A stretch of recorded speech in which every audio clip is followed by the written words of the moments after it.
Hey guys, thought I would pull out Payoff Pitch. I haven't played a game of Payoff Pitch in a while, at least not for video purposes. So thought I would pull that out and show the 1973 set that was just recently released by Payoff Pitch. I took part in the what they call a Kickstarter campaign and purchased the 73 season.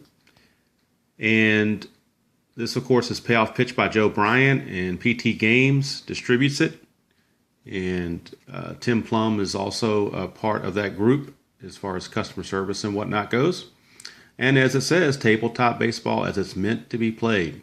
Now, one of the perks that came with being in the Kickstarter campaign for this season was that they sent out a as-played lineups file of all the box scores or score sheets for each of the teams.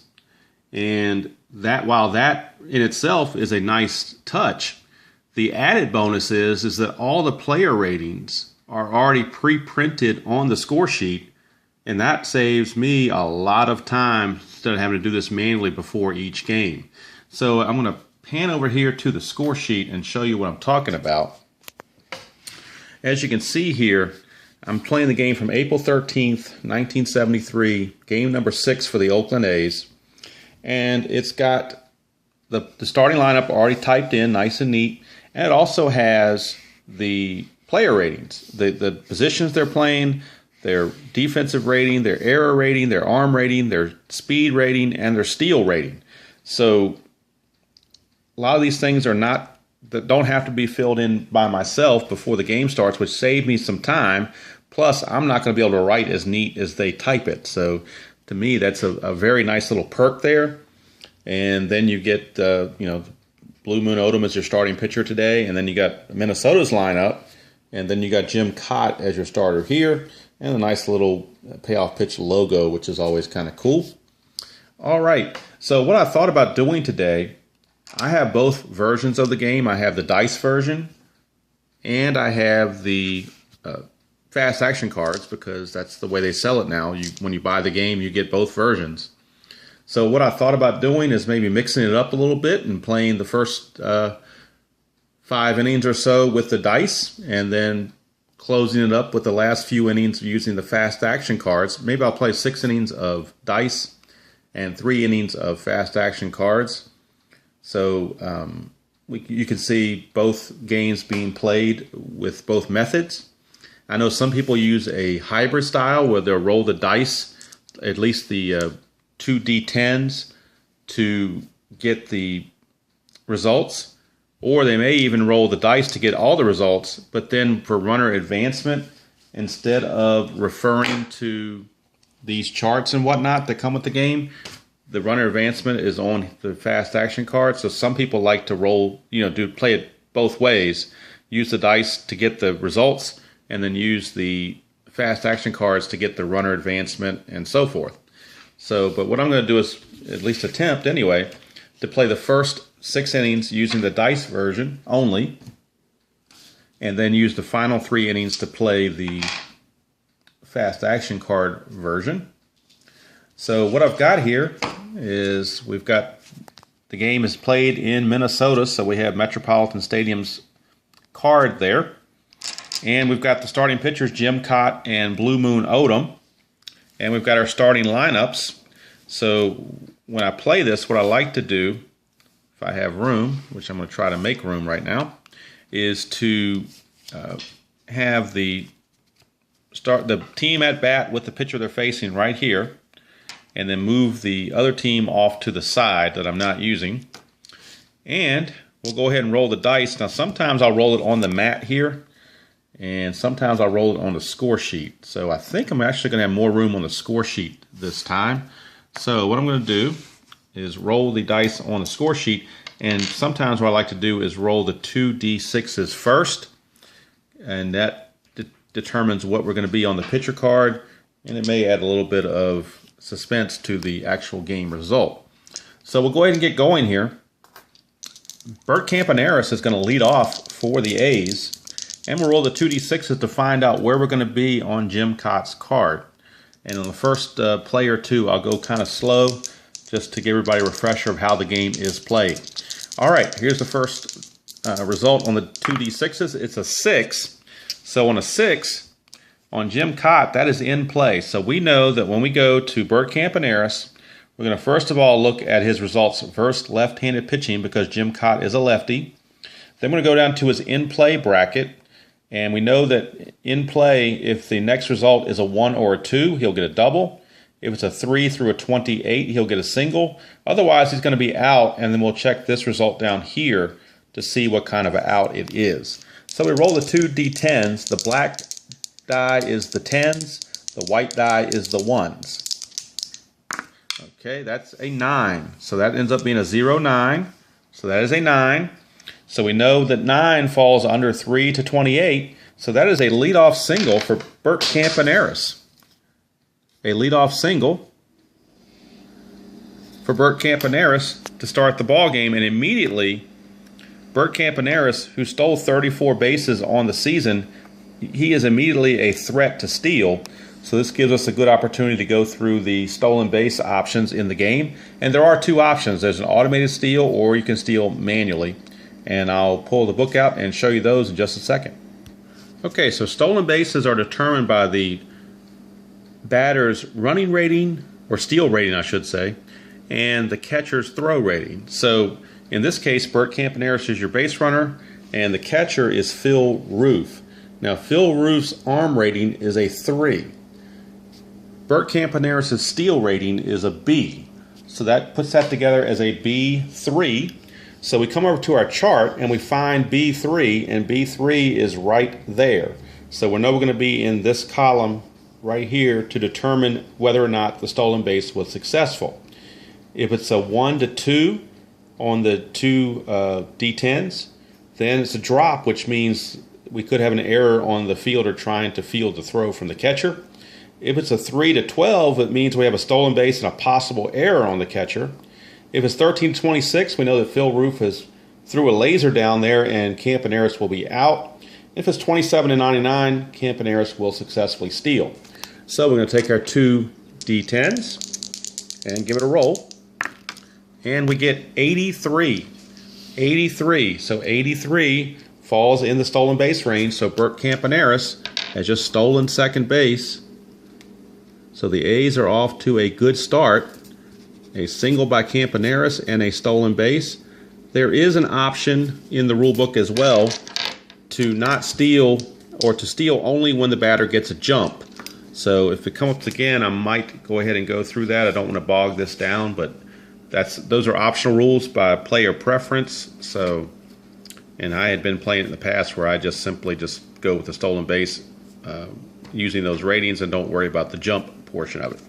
All right, so another speedy batter is to the plate now, Billy North. Billy North, he's a DH in this game. So we'll roll and see what happens with Jim Cott. That's an 8. So an 8 is patient. So now we're going to go to Bill North's versus left-handed pitching and look at his patient bracket, which is right here. So he's got a good chance of getting on base. 1 to 52 is a walk. And all the way up to 70, 56 to 70 is a single. So unless he gets more than a 70, he will reach base. And it's a 54.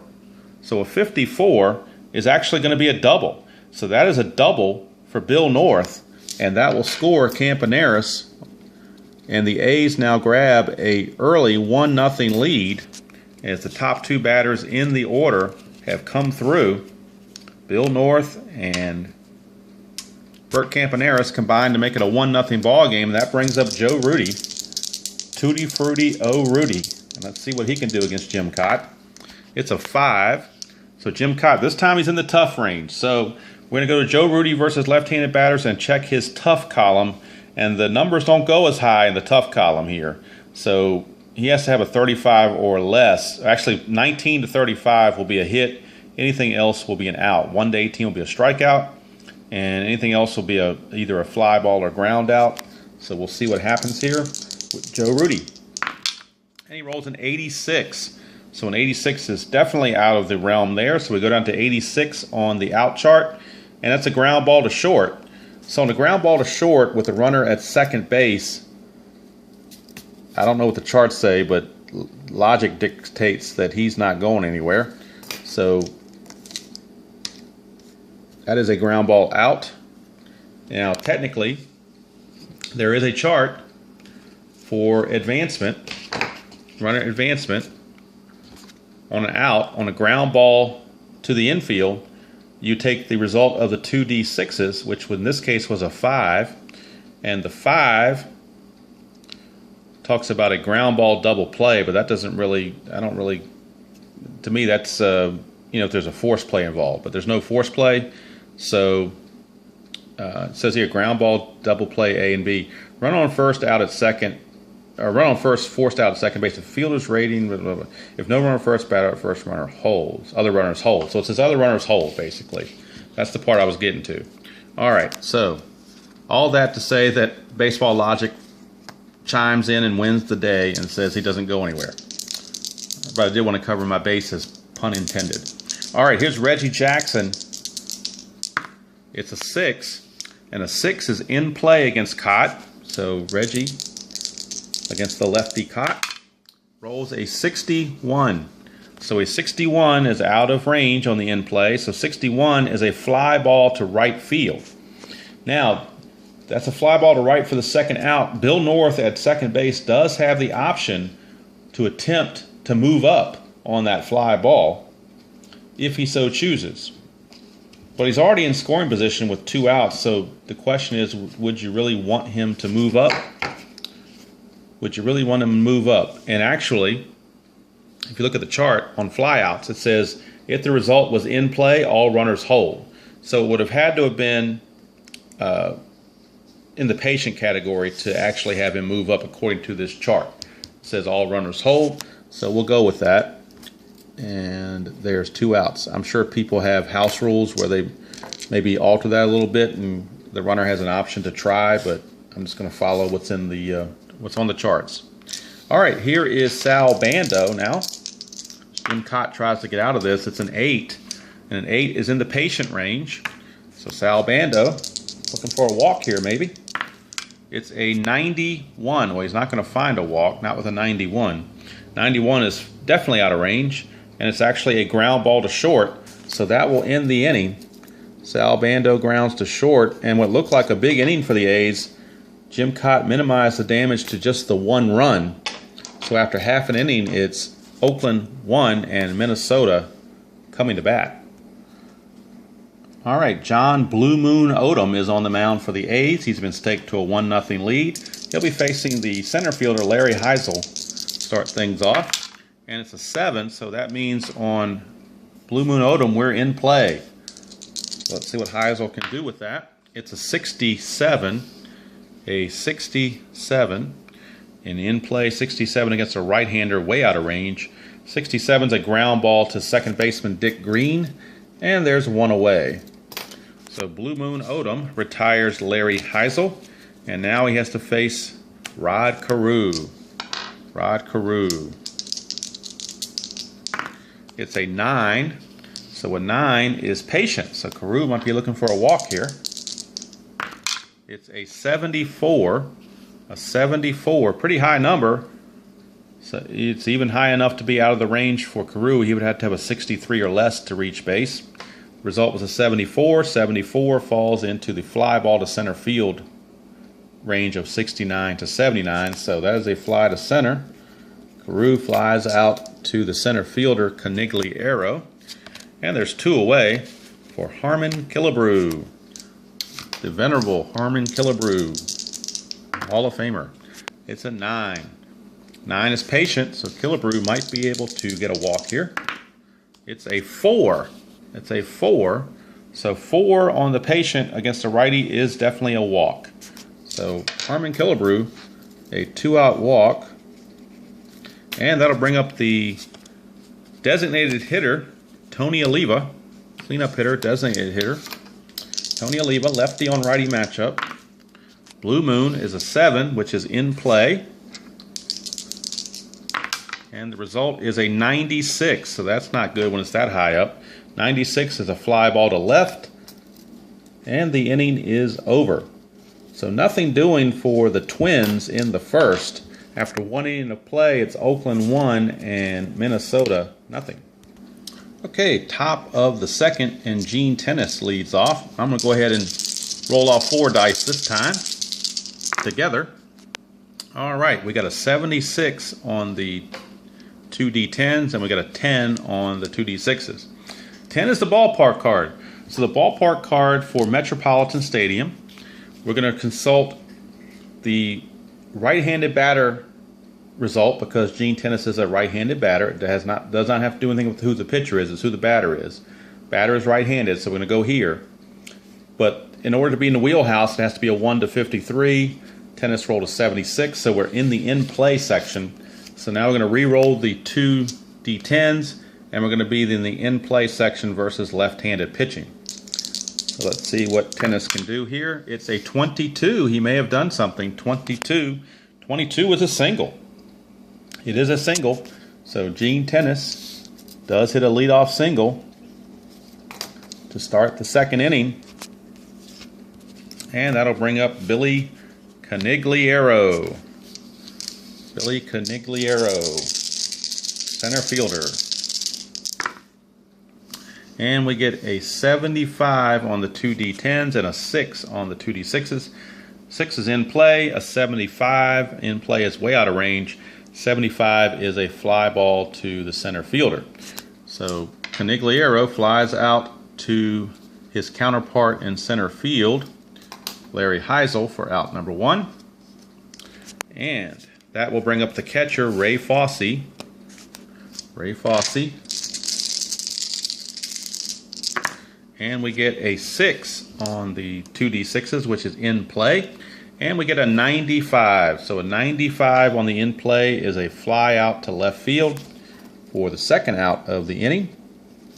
And that'll bring up second baseman Dick Green with 2 outs. And Gene Tennis still stuck on first base. Dick Green. We roll a 7. 7 is in play. 82. 82 is way out of range. That's a ground ball to short. And with it already being 2 outs, you're not going to check for a double play. But suppose there had been only 1 out or no outs, then to check for double play, you would consult the 2D6s and the double play factor for both pitcher and batter. And if this number is equal to or less than each of those results, it would be a double play. In this case, Cott is an 8. This is a 7, so that passes that test. Dick Green's an 8 also, so that would have been a double play had there been, 1 out or no outs. But since there were already 2 outs, I'm just going to call it a fielder's choice, and Dick Green's going to ground out 6 to 4. Actually, he's going to reach base on the fielder's choice. Gene Tennis will be out 6 to 4, sliding into second base, and that will end the top of the second inning. With nothing doing for Oakland here in the second. Now Minnesota will have its chance to try to dent the scoreboard, and leading off will be the right fielder Bobby Darwin. So Bobby Darwin will lead things off. And we've got a 8 and a 40. So an 8 against Blue Moon is tough, and a 40 tough against a right-handed pitcher is a strikeout. 1 to 62 is a strikeout. So Bobby Darwin with the K, 1 away. And that brings up the third baseman, Steve Braun. Steve Braun. And we get a 8. An 8 on Blue Moon is tough. And a 19. 19 tough is another strikeout. So Blue Moon Odom with back-to-back whiffs, finding that tough range. 2 quick outs, and that brings up the shortstop, Danny Thompson. One-handed is difficult, fans. All right, Danny Thompson, shortstop. 2 outs, base is empty. It's a 10 and a 30. 10 and a 30. 10 is ballpark, so again, we're going to consult the ballpark. And the Thompson's a right-handed hitter, so he has found his wheelhouse because 30 is within the 1 to 53 range. We're going to re-roll the 2D10 and consult the wheelhouse portion of Thompson's card. He's not a big power hitter. He only hit 1 home run all year, so He doesn't even have a home run in the wheelhouse versus right-handed batters, so he cannot hit a home run, but he could hit a double or a triple. But with a 93, he's not going to hit anything. 93 is way in the out range. It's a fly out to left field. So Danny Thompson got under it, but not enough. Not enough carry, and the inning is over. So after 2 complete, it is Oakland still clinging to a 1-0 lead over Minnesota. And now we start at the top of the 3rd with Jim Cott. And Jim Cott will be facing the top of the order that did the damage in the 1st, Bert Campaneris. He singled and stole second his first time up and later scored on the double by Bill North. So we get a 12. A 12 is wheelhouse. So Campaneris is already in the wheelhouse. You don't have to consult the ballpark chart to do it. It's a wheelhouse check. And we're going to use this result, a 30, against a left-handed pitcher. So a 30, Bert Campaneris, against a left-hander in the wheelhouse, a 30 is a single. A single for Campaneris. So Campaneris, again, will single. And the temptation is to run him again. And you know what? I think I might try this jump option just to show that. So I'm going to grab the chart and be right back. Okay, so what we're going to do is look at Jim Cott's hold rating. That's his ability to hold runners on base. And the instructions say to roll all 4 dice and consult the 2d6s. And if the 2d6 number is less than or equal to his hold number, then the runner will get a jump. Okay, so we're going to roll all 4 and check the 2d6s. If the 2d6s are 7 or less, then that means Campaneris gets the jump. If it's 8 or higher, that means Campaneris cannot get a jump and he cannot steal. All right, so 4, so he does get the jump. So it was a 72 for the D10s and a 4, so he can get the jump. So if we go over to the instruction booklet here, it says if the dice total is equal to or less than the hold rating, the runner gets a jump and attempts to steal the next base. Consult the appropriate stealing chart using the percentile dice, runner's steal letter, and catcher's arm rating to resolve the stolen base attempt. So basically what you're doing is once he gets the jump, then we're going to go back and do the stealing exactly the same way that we figured the first one. And since Campaneris has already stolen once off of the combination of Phil Roof, we know that it's a B3 for their combination, so we're going to be using this result here. And on that result there, a 72 that was rolled on as part of that jump roll, 72 falls in this range for stolen base, so it is a stolen base for Bert Campaneris. He has stolen his second base, so he is really having an active role here, a single and two singles and 2 steals. And now that brings up Bill North, who doubled his first time up. He had an RBI double. So Cott's going to see what he can do here against Bill North. It's a 12, so 12 is the wheelhouse again. But it's a 73, so that's going to help him out, help Cott out. 73 is going to fall into the G4 range. So it's a ground ball to second, which means North is out 4-3. But Campaneris does advance to third base. So now Campaneris is at third base with 1 out, and Joe Rudy's at the plate. And the infield has the option to bring the infield in, although it is kind of early here in the 3rd inning, so I think they're going to go ahead and play it straight. All right, it's a 10.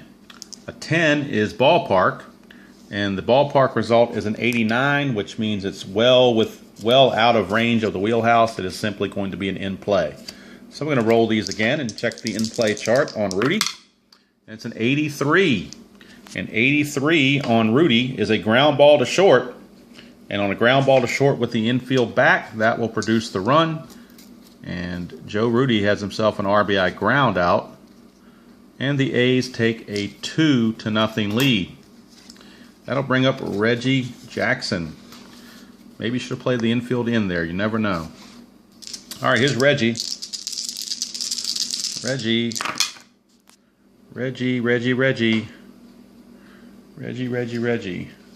That is a 9 for Cott, and 9 is tough. 42 for Reggie against a lefty in the tough range is a strikeout. So that will end the inning as Cott puts the K on Reggie. to end the top of the third. And after 2.5, it's Oakland 2 and Minnesota nothing. Okay, on that last ground out to third, to short, I technically should have checked the charts to make sure he could score. Burt Campen has a run rating of 8, and the ground out says runner on third with run rating of 7 or more scores. So any ground out, if the run rating is 7 or more, you want the infield back. If his run rating is not 7 or more, he won't score. So in this case, Campaneris had an 8 run rating, so he would score anyway. But technically, I should have checked the chart. But just, again, using baseball logic, someone who runs with the speed of Burt Campaneris you would think would score on a ground out with the infield back. But I just wanted to show that is in the charts. So if you weren't sure about that, the chart will tell you.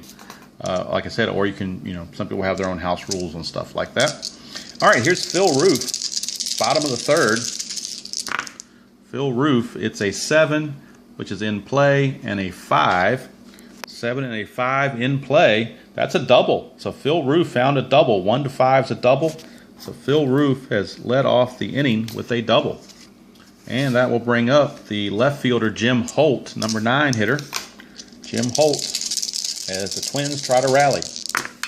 It is a 7. 7 is in play, and we got a 57. 57 in play. 57 is a ground ball to second. And ground ball to second by Holt will move Roof to third base. So a runner is at third now with 1 out. And the A's, of course, are going to play the infield back with a 2-0 lead. So here's Heisel. Grounded to second his first time up. We got an 81 on the 2D10s, and we got a 7, which is in play. But the 81 is going to make that a moot point because we're going to the out chart.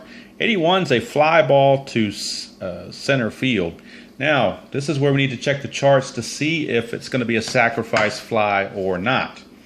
So, if we go to the out chart, on a fly ball, and we're going to check, or consult, I should say, the out chart here. And the fly ball went to center field, so we're going to be looking in this column here, and we're going to consult the 2D6s. The 2D6s were a 7, so the 7 here says short fly. So if we come over to our out result here, short fly, it says if game is tied or within 1 run, runner on third may attempt to score with an additional -2 adjustment to his rating. So already Phil Roof is not exactly a speed demon as a catcher. His run rating is a 5. That would drop his run rating to a 3 to attempt to score on that. So the short fly, since it wasn't hit very deep, he's going to have to hold. No sacrifice fly. It is simply a fly out to center field for Heisel for out number 2. And it's up to Rod Carew. Carew, a 10 is ballpark. And 87 is going to mean we're in the in-play section. We'll roll 2D10s again, and it's a 99. 99 is a fly out to left field, and that will end the inning. So the leadoff double does not come to fruition for the Twins, and after 3 complete, it is still Oakland 2 and Minnesota nothing. And Jim Cott is wondering if he's going to get any offensive support. But he has to take the mound, and we're now looking at Sal Bando. I had to move Campaneris here to do that last check last inning. So let's get back to where we needed to be. There he is, Sal Bando. All right, Sal Bando grounded to short his first time up. This is a 6 and a 25. A 6 and a 25. 6 is in play. 25 in play against a lefty. 25 in play against a lefty is a base hit, 10 to 33. So a base hit for Sal Bando, and Oakland in all 4 innings has gotten the leadoff runner on via a base hit. So Jim Cott's not exactly fooling anybody in this game. All right, here's Gene Tennis. He singled his first time up. It's a 20 on the 2D10s, and it's a 7 on the 2D6s. In play, a 20, and an in play 20 is a base hit. So it's a base hit. And when the single is resulted off of the in play, then you only go the number of bases the batter gets. So the runners only move up 1 base on a single. So that's the way the chart talks about that. Let me find that on the chart. Let's see here.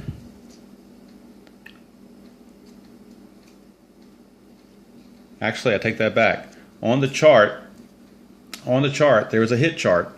On the hit chart, where the ball went, it's a hit, but we don't know where it went because it's in play. We don't know if it went to the, which infielder or outfielder. So I do believe, now that I correct myself, I do believe that it is going to be simply a one base advancement, and I will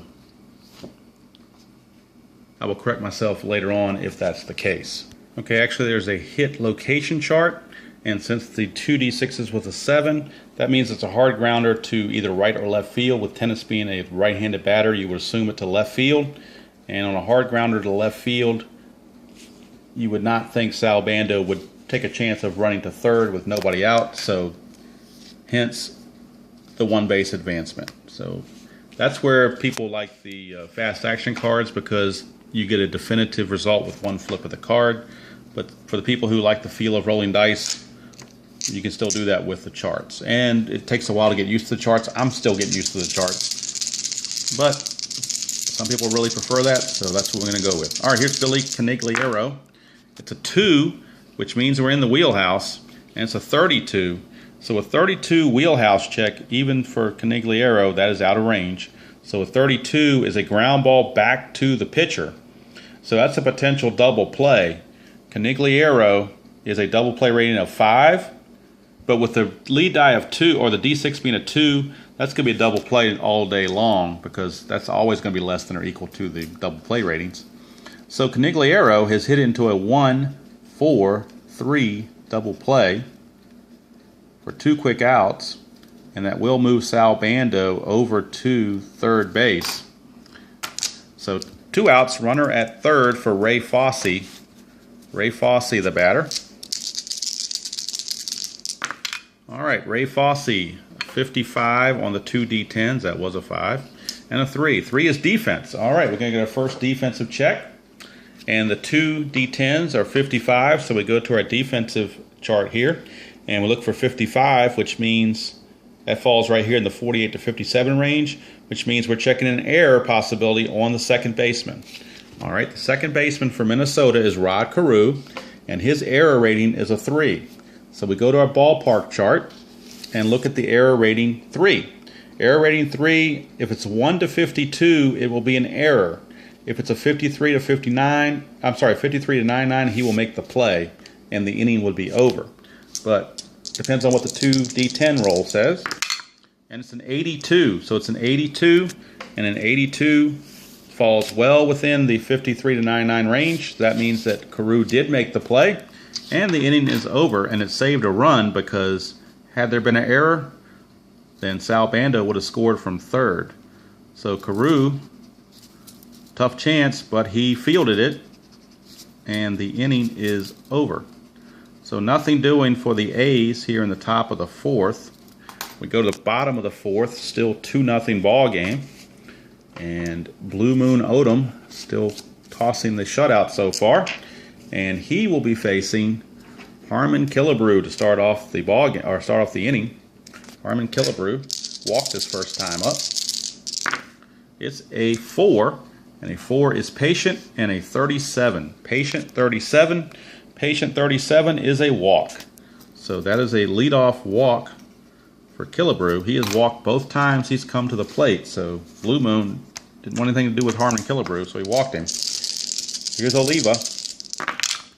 Oliva, a 61 on the 2 D10s and a 6 on the pitcher chart, 2 D6s. So that's a tough 61. Tough 61 is out of range. A 61 is a ground ball to second, so we do need to check for a double play. The lead die of 6, or the 2d6s being a 6. Double play rating for Blue Moon is an 8. Double play rating for Oliva is a 7. The 6 is less than both of those, so it is going to be a 4-6-3 double play turned by the A's. So Oliva kills the rally with the double play. So 2 outs very quickly for Bobby Darwin, right fielder. He struck out his first time up. This is a 7, so a 7 for Blue Moon is in play, and a 94. In play 94 is a fly ball to left. So the fly ball to left has ended the inning, and we go to the 5th with the score still Oakland 2 and Minnesota nothing. And due up for the A's will be second baseman Dick Green, the bottom of the order. Then we're back to the top of the order with Campaneris and North, who have been the ones that have given Cott the most trouble. All right, here's Dick Green. He grounded into a fielder's choice his first time up. And this is our last inning with the dice. I'm going to do the last 4 innings with the cards. All right, so it's a 10, which is ballpark, and it's a 1. So we're definitely in the wheelhouse on this play. Now, Dick Green does have a potential for a home run, 1-21 in his wheelhouse against left-handed pitching. It's an 80, however, and an 80 puts him in the out range. 80 is a fly ball to center. So Dick Green, warning track power, flies to center, 1 away. And we're back to the top of the order. And Bert Campaneris, he's 2 for 2. He's singled twice and stolen the base twice and scored twice. So he's kind of done it all for the A's offensively. All right, it's a 5 and a 21. A 5 and a 21. 5 is tough. Tough 21 against a lefty is a strikeout. So Cott got him this time. Key to defeating Oakland is to keep Bert Campaneris and Bill North off the bases. And he has done part 1 of that, keeping Campaneris off the base. Now he's got to deal with Bill North. All right, it's a 7, which is in play, and it's a 5. So an in-play 5 against a lefty is a triple. So a 5 to 7 for Bill North is a triple range versus lefty, and he found it. So it is a 2-out triple for Bill North. He has doubled and tripled in this game. Good news for the Twins is that there's already 2 outs, so Jim Cott just needs to retire Joe Rudy to get out of this. Joe Rudy is grounded to short twice. It's a 7. A 7 is in play, and a 52. A 52 on the in play is a fly to right field, so the inning is over. So Cott pitches around a 2-out triple by Bill North. And we go to the bottom of the 5th with the score still 2-0 in favor of Oakland. And coming up for the Twins will be Steve Braun. Braun will lead things off, the third baseman, and he struck out his first time up. So we got Braun, Thompson, and Roof coming up against Blue Moon. It's a 9. So a 9 is patient, and we've got an 87. So an 87 is not going to cut it. It's ground ball to short. So ground ball to short. Steve Braun is out, and that'll bring up Danny Thompson. Thompson fly to left his first time up. We get a 6. 6 is tough. Tough and a 33. Tough and a 33 against a right-handed pitcher. He found a strikeout. One more number, 34 or higher, would have been a potential hit, but this is a strikeout. 1-33 is a strikeout. So Danny Thompson gets his strikeout for out number 2, and that'll bring up Phil Roof. So Phil Roof steps to the plate. It's an 11. 11 is defense. So again, we're going to go to the chart here. The D10s were 32. So on defensive check, a 32, we're going to be checking the range of the center fielder, Billy Canigliaro. So I'm going to check Canigliaro's range here. Canigliaro has a range rating of B. So we're going to go to the ballpark chart, look under the B category for range, and a 1-35 will be a hit. Anything else, Canigliaro will field it. So roll 2 D10s, and if it's a 35 or less, we got a hit. Anything else is an out. It's a 33, so that is a hit. It falls in for a base hit. So a 2-out single for Phil Roof. He is 2 for 2 in this game. Single and a double. And that brings up the number 9 hitter, Jim Holt. Holt grounded to second his first time up. All right, we got an 8, which is tough. Tough and a 28. Tough and a 28 is actually a base hit. So it's a tough and a base hit for Jim Holt. And anytime a single occurs off of a tough result, you only get one base advancement. Besides that, Roof is a slow runner, so that even adds to that. But we have runners at first and second. Runners at first and second with 2 outs for Larry Heisel.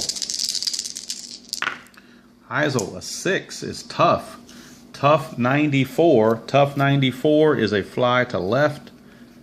And the inning is over. So nothing doing there for the Twins in the 5th, even though they threatened a little bit. So we go to the 6th, and we're going to turn it over now to the fast action cards. We turn it over in the top of the 6th with the A's leading by the score of 2-0. Okay, the fast action cards have been shuffled and all set up. Another advantage I find with the fast action cards is you can, or at least I can, do everything on this little play mat that comes with the game. Everything's nice and neat and tidy. Don't have dice flying all over the place. So, you know, to each their own. Some like the fast action cards better. Some like the dice better. I actually prefer the fast action cards, but the dice is a good experience as well. But you know, you got to pick one as a preference. So sometimes I'll do the hybrid where I'll use the dice for the results and use the fast action card for runner advancement. But in this case, we're going to go ahead and go with fast action card only from the 6th inning on. Reggie Jackson steps to the plate against Jim Cott. And our first flip of the fast action card is an 8. An 8 on Jim Cott is patient. All right, the next flip is an 84. Patient 84 is going to take to the out range. That is a ground ball to short. So 2 flips in that instance, you get an out. All right, that'll bring up Sal Bando. Next flip of the fast action card is a 9. And a 9 on Cott is tough. So we're going to do the next flip for Bando is a 64. Tough 64 is a ground ball to second base. So it's 2 quick outs. So maybe Cott likes the fast action cards as well. Shall see. Next flip is a 7. And a 7 on Cott is in play. So tennis in play, a 24. 24 in play is a base hit. So Gene Tennis, his 3rd hit of the game, he's 3 for 3. Puts a runner at first with 2 outs for Billy Canigliaro. Next flip is an 8, which is patient. And the 2D10 is a 16. Patient 16 against a lefty is a walk. So 2-out trouble brewing here for Jim Cott.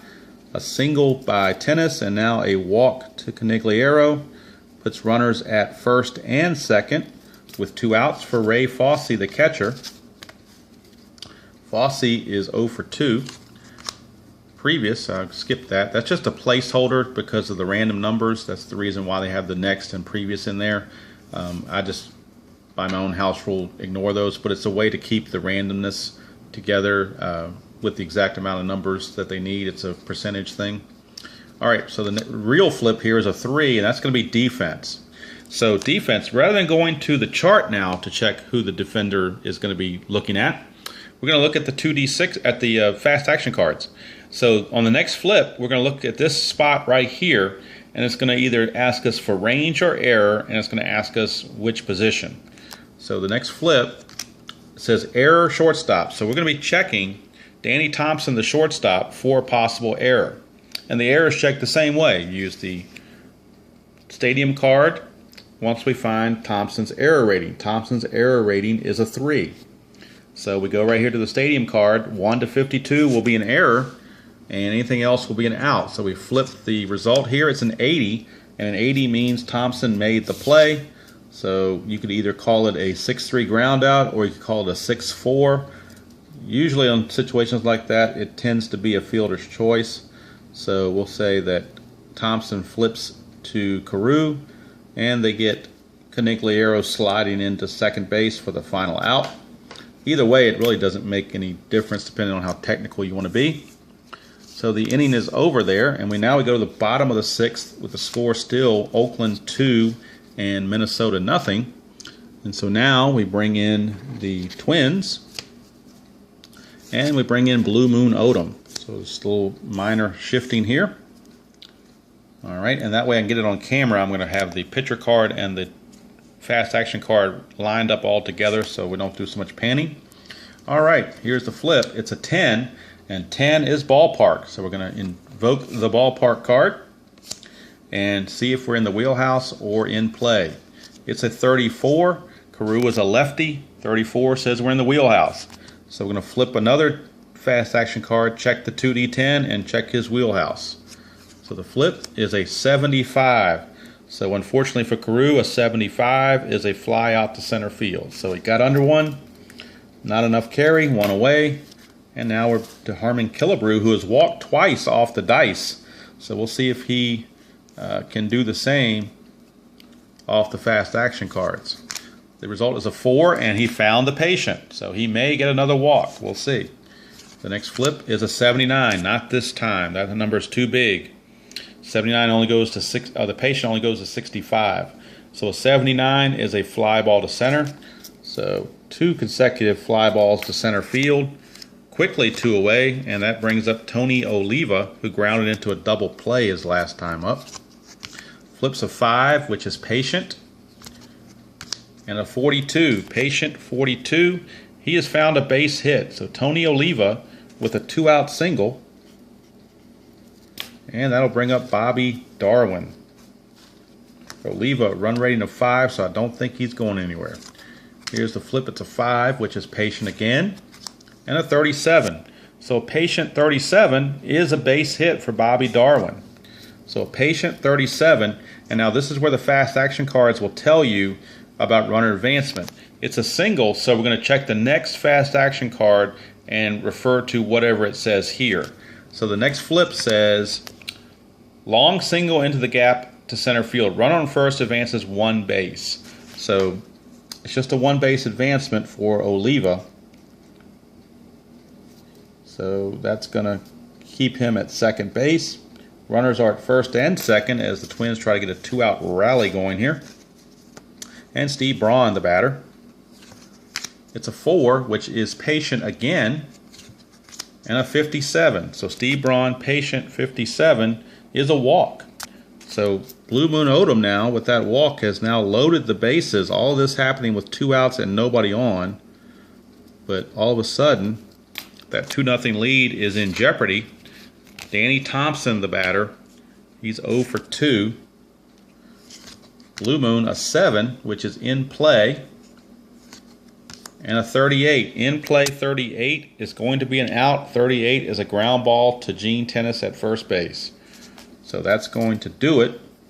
First base unassisted, and the Twins leave them loaded. We've completed 6 with the score still Oakland 2 and Minnesota nothing. Top of the 7th, and Dick Green, the batter. Caught. A 4 is tough. 86 is a grounder to short. 1 away. And now we got Bert Campaneris. A 9 is tough. And a 51. 51 tough is out of range, so a 51 is a ground ball to third. So he grounds to Steve Braun at third base for out number 2. And that'll bring up Billy North. North has doubled and tripled in this game. Here's a 4, that's tough. And a 12. A tough 12 is a strikeout. So Jim Cott got the strikeout, ends the inning. 7th inning stretch time here in Minneapolis. It is still Oakland 2 and Minnesota nothing. Okay, bottom of the 7th. Blue Moon Odom has a 6 fatigue rating, but since he is pitching a shutout, he can keep his regular results and not have to go to the fatigue check. So we're going to go ahead and start the bottom of the 7th. Phil Roof, the batter. He is 2 for 2, a single and a double. It's a 12, which is tough, and a 30. Now, a 30 a lot of times talks about a potential wild pitch, but there's nobody on base. So we simply go to the result of a 30 on the tough range, and that is a strikeout. That's where wild pitches can come into play when you roll or when you flip, whichever you're doing. A result that's in the 30s, you check the wild pitch rating of the pitcher. In this case, Blue Moon Odom has a 30 and 31 wild pitch rating. Jim Cott only has a 30 wild pitch rating. Some other pitchers have that are more prone to wild pitches will have a wider range. A lot of pitchers only have the one number. But in this case, with nobody on base, the wild pitch is irrelevant. So Phil Roof strikes out, and that brings up Jim Holt, the batter, left fielder. That's an 8, which is tough, and a 98. So a 98 is a fly to left, and Blue Moon Odom is still cruising along. 2 outs, base is empty for Larry Heisel, and it's an 11, which is defensive check. So we're going to check the error of second baseman Dick Green. Dick Green, his error rating is a 4. So we bring the ballpark card in, error rating of 4. We need a 1 to 41 for it to be an error. Anything else will be an out. It's a 60, so he made the play. It's a 4-3 ground out to end the inning. We've completed 7 here in Minnesota. It's still 2-0 Oakland. Okay, we start at the top of the 8th. New pitcher is coming into the ball game for Jim Cott. He finished 7 innings, gave up 8 hits, 2 runs, walked 1, struck out 3. And the new pitcher for the Twins is right-hander Ray Corbin. So Ray Corbin was 8-5 on the season with a 3.03 ERA. He did have 14 saves on the season, and you wouldn't normally use somebody with 14 saves, but since this is a one-off game, or I'm not really doing it for a season, I'm just doing it for video purposes, we'll go ahead and let him pitch. And usually you shuffle the deck after 3 innings, but since I'm playing a 4 innings of this section, I went ahead and shuffled and flipped the deck after the 2 innings. So now we have a fresh deck to work with. So we're going to have Joe Rudi stepping into plate against Ray Corbin. The result is a 7. 7 is in play. And for Joe Rudi, an in play 61. 61 is a ground ball to second base. So Rudi grounds to second for 1 away. And that brings up Reggie Jackson. He's been quiet today, 0 for 3 with a strikeout. It's a 9, which is in play. And an 81, so he's quiet again. It's a fly out to center field for Reggie. So 2 down, and that'll bring up Sal Bando. Sal Bando. 5 is patient. 22 on the patient is a walk. So Sal Bando draws a 2-out walk. And that'll bring up Gene Tennis. He's 3 for 3, 3 singles. 3 singles for Gene Tennis. It's an 8, which is tough, and a 29. Tough 29. This time Gino strikes out. So the inning is over here in the top of the 8th. Nothing doing for Oakland. We go to the bottom of the 8th. Still 2-0 ball game. And since Blue Moon is still pitching a shutout, he's going to stay in there. He did pitch 3 complete games on the season, so he's certainly capable of doing so. Here's Rod Carew, but if he does get in trouble, Oakland's got a great bullpen, Darryl Knowles and Raleigh Fingers. So here is Rod Carew to lead things off. Against Blue Moon, it's a 4, which is patient. 86 is going to cause a ground ball to short. So it's a 6-3 ground out. And Blue Moon, for whatever reason, has just had the numbers on his side today. Here's Harmon Killebrew. He's walked twice. That's a 9, so we're in the patient again. Killebrew, a 51, and he's walked a 3rd time. So a 51 falls in this 1 to 52 range. That is a 3rd walk for Killebrew. And we're going to have a pinch runner for Killebrew. He's slow as molasses, so the Twins want to bring in a better runner here. Killebrew only has a run rating of 4, so they're going to find somebody with a little bit better run rating than that. And let's see who they're going to go to here. Looks like they're going to pull Mike Adams. Mike Adams has a 7 run rating. So Adams is now the new DH, and he's going to be the pinch runner for Killebrew. So Adams is going to be the pinch runner here in the 8th inning. And he has a run rating of 7. So Adams is in there to pinch run. And Killebrew can take the rest of the day off. All right, Tony Oliva, the batter. Tony Oliva. The flip is a 10. 10 is ballpark. The next flip is an 11, so we're in the wheelhouse. We're in the wheelhouse for Oliva. The next flip is a 72, and Oliva just missed it. He needed a 60 or less. A 72 is going to be a fly ball to center field for out number 2. So Oliva just missed it, had a chance to tie the ball game with 1 swing of the bat and just got too much under it. 2 away for Bobby Darwin. It's an 8. 8 is tough. Tough 58. Tough 58 is a strikeout. So Blue Moon with the strikeout. It's still a 2-0 ball game as we go to the 9th. Okay, top of the 9th. Billy Canigliaro to lead things off. It's a 6, which is tough under Corbin, and a 75. 75 is a fly to center. So 1 away, and that brings up catcher Ray Fosse. Ray Fosse flips a 4, that is tough. 79. 79 is a fly to center. So back-to-back flyouts to center field for out number 2, and that brings up second baseman Dick Green. It's a 5, which is patient. 43, patient 43 is a base hit. So Dick Green with a 2-out single. And that brings up the top of the order and Bert Campaneris. It's a 5, which is patient again, but it's an 88. So an 88 is a ground ball to short. And so we're going to go ahead and call that a fielder's choice. 6-4. Dick Green is retired, sliding into second. All right, we go to the bottom of the 9th. Bullpen is warming up for Oakland. And last chance for Minnesota. It is Oakland 2 and Minnesota nothing. Okay, top of the 9th. We're going to do some wheeling and dealing here, just for the fun of it. So Blue Moon Odom, we could call it a day. 8 innings pitched, 5 hits, no runs, walked 4, struck out 5. And with lefty Steve Braun leading off the 9th, Darryl Knowles, the lefty for the A's, will be coming in to pitch. But the Minnesota manager will not let Steve Braun hit because Steve Braun only hit .232 against lefties and .302 against righties. So he's going to be pinch hit for by Jerry Terrell.